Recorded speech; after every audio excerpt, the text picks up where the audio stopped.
The crate arrived late. It was supposed to arrive at the start of the station's artificial day cycle, when docking bays were quiet and workers alert. Instead, it arrived during the dim hours, when lights were low and only maintenance crews moved through the long metal halls of Trade Station H-47. Keth was alone when the alert chimed. He stood from his workbench, long fingers pausing over exposed wires and glowing panels. He had been repairing an old heat regulator, something he understood far better than social programs or government-approved companionship contracts. The message blinked again. Delivery complete. Recipient, Keth of the Raylith Collective. Cargo classification, living. Handle with care. Keth felt a strange tightness in his chest cavity. He had ordered the companion unit months ago. The station counselors had insisted it would help him integrate emotionally after years of isolated engineering work. They had used many words: bonding, stability, social warmth, but none of them had prepared him for the reality of a living shipment arriving in a box. He collected his thermal cloak and left his quarters. The docking bay smelled of cold metal and recycled air. A single cargo platform sat in the center, its lights blinking yellow. On it rested a large rectangular crate, taller than Keth and reinforced with heavy clasps. Frost clung to its edges, thin crystals forming along the seams. Keth approached slowly. The crate was marked with symbols from the Interstellar Exchange Authority, along with one translated label that made his throat dry. Human, Terran origin. He had read about humans. Everyone had. They were new to the wider galaxy, biologically fragile, emotionally intense, known for endurance beyond logic, classified as adaptive companions by bureaucrats who had never met one. Keth placed his palm on the crate. It was cold, too cold. His hearing membranes twitched as he detected a faint sound from inside. Not mechanical, not airflow, breathing. His hands moved faster after that. He released the clasps one by one, careful not to snap the frozen metal. As the final lock disengaged, the front panel slid open with a hiss. Inside, wrapped in thermal fabric and restraint webbing, was a human woman. She was smaller than he expected. Her skin was pale, lips tinged blue with cold. Dark hair clung to her face in damp strands. Her eyes were open and watching him. The moment the panel opened fully, her body tensed. She pulled her knees closer to her chest, one arm wrapped protectively around a dented metal box pressed against her side. Her free hand shook, but it was clenched into a fist. "Don't," she said hoarsely. The translator in Keth's ear adjusted, smoothing her words into his language. The fear needed no translation. "I am Keth," he said carefully, lowering himself so he did not loom over her. "You are safe. The transit is over." Her eyes flicked to the open bay, then back to him. Her breathing was fast, shallow. "You bought me," she said. It was not a question. Keth froze. "I requested a companion unit," he said slowly. "But I was informed you would be willing. That consent was—" She laughed once, sharp and bitter, then coughed. "They said it was work," she said. "They said I'd have shelter, heat, food. They didn't say I'd be shipped like equipment." Her grip tightened on the metal box. Keth felt a deep wave of wrongness ripple through him. He looked at the crate again. The restraints, the temperature settings clearly calibrated for non-human cargo, the lack of internal heating. "This is a failure," he said quietly. "A severe one." She stared at him, suspicious. "Are you going to open the rest?" she asked, eyes flicking to the remaining restraints. "No," Keth said at once. "I will remove them." He reached in slowly, giving her time to pull back if she wished. She did not strike him, though her muscles stayed tense. As the webbing loosened, he noticed how thin she was, how her hands trembled uncontrollably now that the pressure was gone. "You are hypothermic," he said. "Humans require higher ambient heat." She swallowed. "Yeah, I noticed." Keth disengaged the final restraint. She did not move. "I will carry you," he said, "if you allow it." Her eyes searched his face, his smooth skin, his large reflective eyes, the careful distance he kept. Finally, she gave a small nod. "Okay," she whispered, "but don't touch the box." "I will not," Keth promised. He lifted her gently, surprised by how light she was. She clutched the metal box to her chest as if it were part of her body. Her head rested against his shoulder for just a moment before she stiffened again, as if remembering herself. Keth activated his cloak's internal heater and wrapped it around her as best he could. The warmth caused her to shiver harder before it began to help. They moved through the station halls in silence. In his quarters, Keth immediately adjusted the environmental controls, raising the temperature well above Rayleigh norms. He placed her on the sleeping platform and brought thermal blankets. She did not lie down. She sat back pressed to the wall, knees drawn up, box locked between her legs. Her eyes followed his every movement. "I am not going to restrain you," Keth said. "You may leave if you wish." She gave him a tired look. "And go where?" she asked. "I don't even know where here is." Keth considered that. "You may stay," he said, "as my guest, not as property." That word made her flinch. "My name is Mara," she said after a moment. "If you're going to talk to me." "I am honored, Mara," Keth replied. He offered her a heated nutrient drink calibrated for human biology, another thing he had studied just in case. She eyed it, sniffed it, then took a careful sip. Her shoulders loosened slightly. Minutes passed, then more. The color slowly returned to her face, but her eyes remained guarded. "You really didn't know?" she asked quietly. "No," Keth said. "If I had, I would not have agreed to this method." She looked down at her box, thumb rubbing the dented corner. "They took everything else," she said. "Said weight limits, this was all I could keep." Keth felt an unexpected pressure behind his eyes. "I am sorry," he said, "for the harm done to you." She did not answer. Later, when exhaustion finally claimed her, she lay down without removing her grip on the box.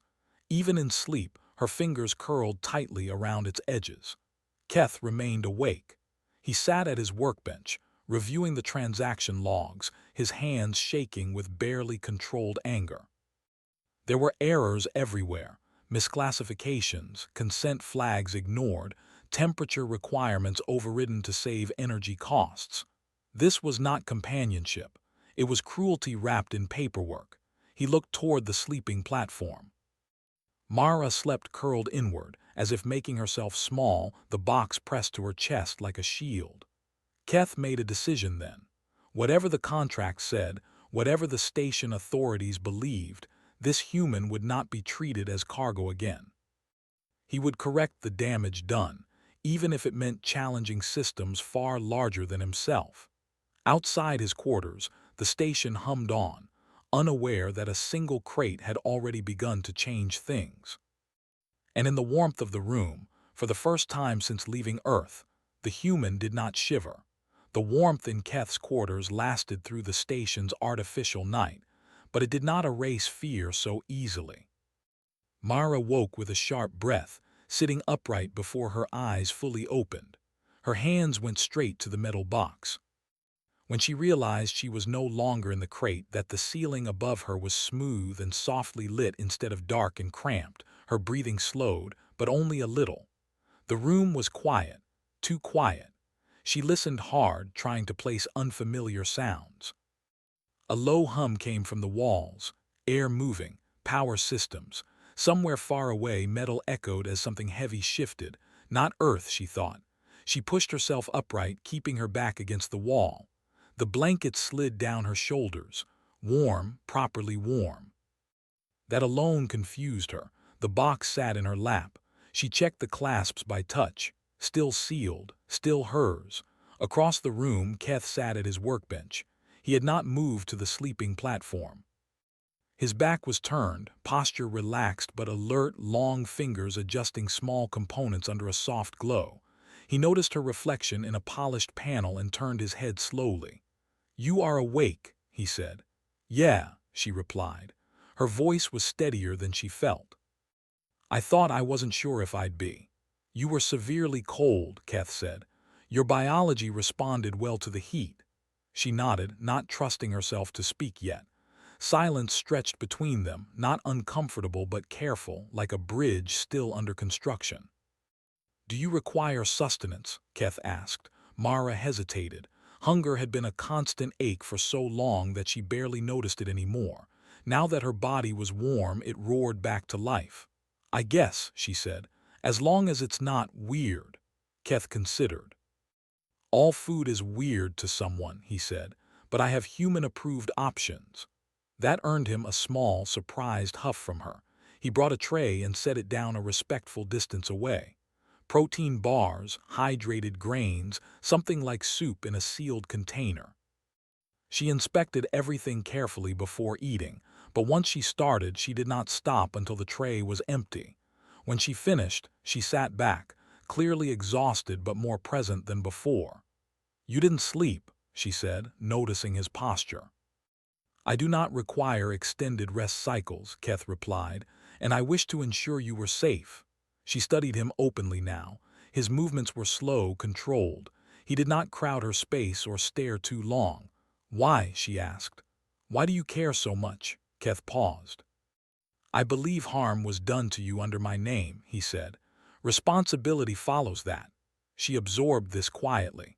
Over the next station cycle, a routine formed, careful, unspoken, but real. Keth adjusted the environmental controls further after watching her shiver once near the doorway. He installed a secondary heater near the sleeping platform, despite it being uncomfortable for his own species. He learned which lights were too bright for her eyes and dimmed them without comment. Mara, in return, learned the layout of the quarters. She watched how Keth worked, how he organized tools by instinct rather than labels. She noticed how he never approached her from behind and always announced his presence before entering the room. Trust grew in small, uneven steps, but the box remained between them. She never let it leave her reach. When she moved, she carried it. When she slept, it rested against her chest or under her arm. When Keth glanced at it, even briefly, her shoulders tensed. On the third day, Keth noticed a new problem. The dent on one corner of the box had worsened. It was small, but enough to distort the seal. The metal around it showed stress lines, evidence of pressure damage during transport. Keth watched Mara struggle with the clasp that evening. Her fingers slipped, stiff and sore. She cursed under her breath. It's jammed, she muttered. May I assist? Keth asked carefully. Her answer was immediate. No, he nodded and stepped back. Later, when she slept, Keth scanned the box from a distance using passive sensors. The readings showed internal components vulnerable to exposure. If the seal failed completely, moisture and station air could damage whatever was inside.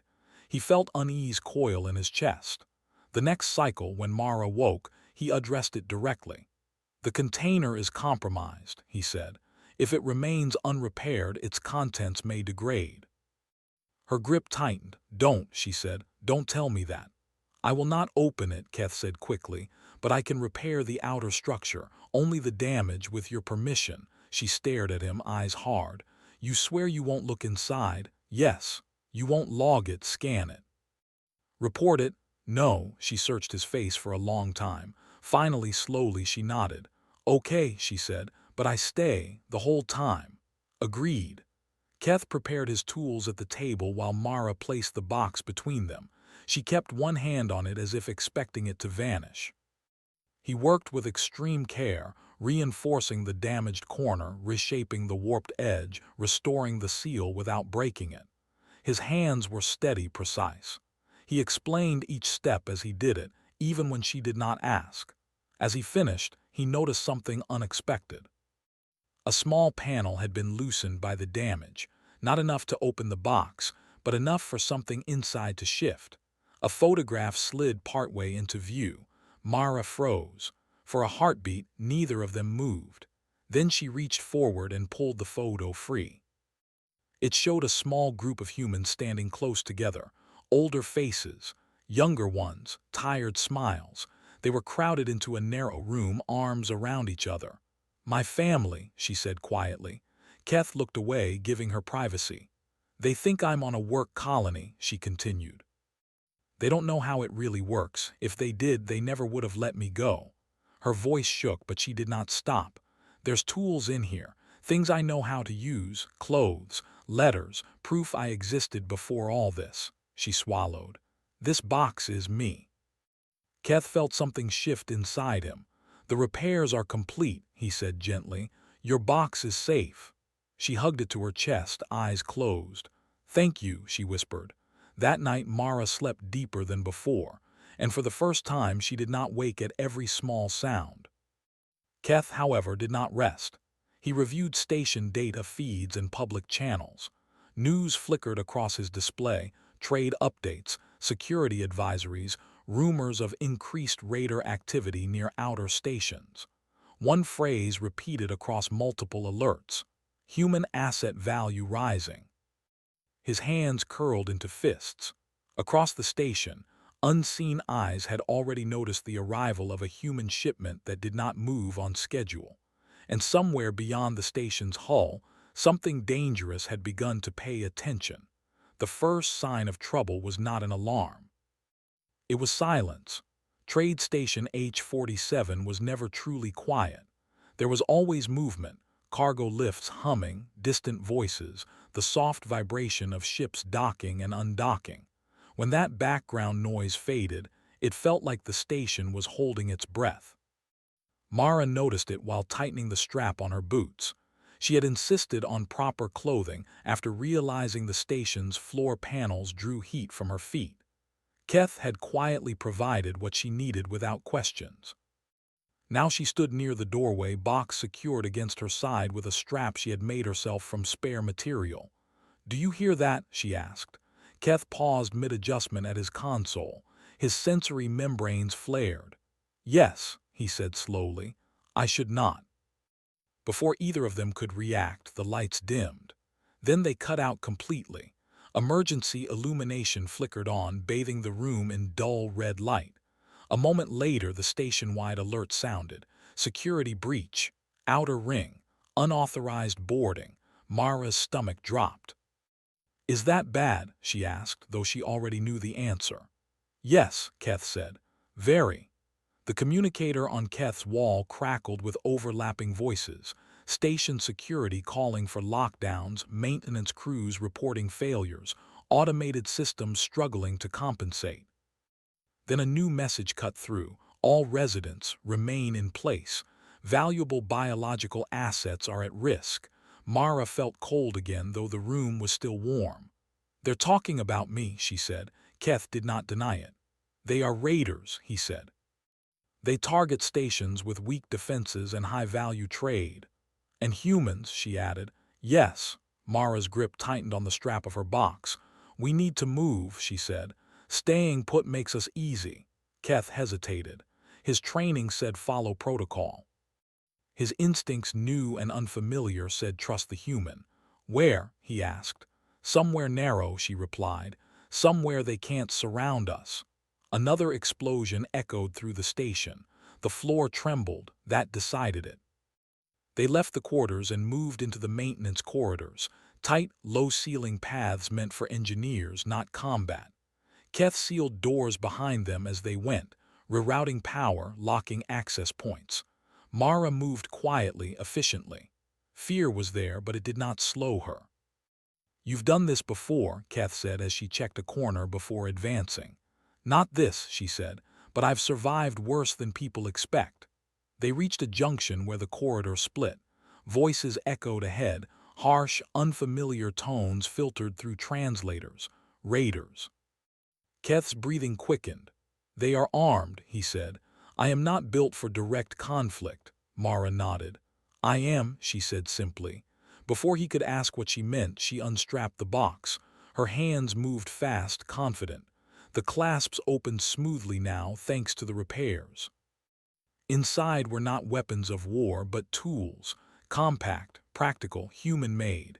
She pulled out a small device, adjusted it, and pressed it to the wall panel.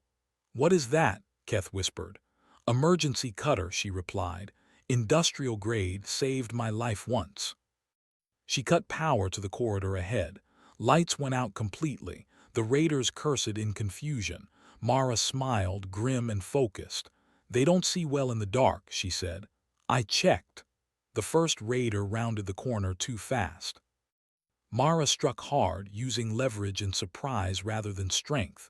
The raider went down without a sound. Keth stared. Another came running. Mara rolled, using the narrow space to her advantage. A sharp crack echoed as the raider hit the wall and collapsed. More voices shouted now. Keth felt awe and fear twist together inside him. "Mara," he said, "we must move." She nodded and grabbed her box again. They retreated deeper into the station, sealing paths behind them. But the raiders adapted, forcing new routes using brute force where systems failed. At a final junction, they were cornered. 3 raiders advanced, weapons raised. Mara stepped forward. "Stay behind me," she told Keth. He did. The fight was fast and brutal. Mara used her tools, the environment, her body without hesitation. She was hit once, grazed along the arm, but she did not slow. When it was over, the corridor was silent again. Mara leaned against the wall, breathing hard. Keth moved to her side. "You are injured," he said. "It's nothing," she replied. "Still attached, that's a win." Station security finally arrived moments later, heavily armed, stunned by the scene they found. "A human," one officer said. Did she do this?" Mara looked at them, eyes steady. "I defended myself," she said. "And him?" The raiders were taken away. The breach was contained, but the damage was done. Word spread fast. Footage leaked. Whispers moved through the station. A human shipment that fought back. A fragile companion who dismantled armed raiders in close quarters. Keth and Mara returned to the quarters under escort. Only when the door sealed behind them did Mara finally sit down. Her hands shook now that the danger had passed. Keth knelt in front of her. "You protected me," he said. She let out a tired laugh. "Guess that makes us even," she said. He carefully cleaned her wound, hands gentle, respectful. "You should have been warned," he said. "About us." Mara met his gaze. "You should have been warned about humans," she replied. They sat in silence for a long time. Outside, the station began to change. Security protocols were rewritten. The mail order program was suspended pending investigation. And across the network, one truth spread faster than any official notice. Humans were not cargo. And anyone who treated them as such would pay the price.